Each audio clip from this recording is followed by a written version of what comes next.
مریم نواز جو باہر سے بیٹھ کر پورے پاکستان کے سوشل نیٹ ورک اور پاکستان کے ٹیلی ویژن کو کنٹرول کرتی ہے، اس کو کیا پیغام دینا چاہیں گے یور حامد کی توسط سے؟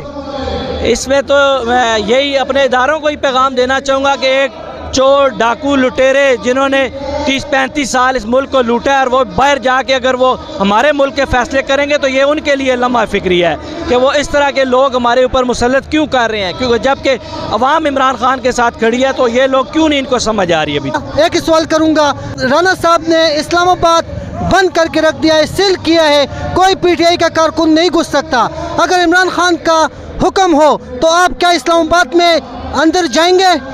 جی خان صاحب اگر کال دیں گے کہ ہم نے اسلام آباد کی طرف جانا ہے تو اسلام آباد ان کے باپ کا تو نہیں ہے، اسلام آباد تو ہمارا بھی ہے، ہم اس پہ چڑھائی کرنے تو نہیں جائیں گے، لیکن ہماری اسٹیٹ ہے، ہم اس کے اتنے ہی حقدار ہیں جتنے وہ لوگ ہیں، ہم انشاءاللہ کھولیں گے، رستے بھی کھولیں گے، آگے جائیں گے بھی۔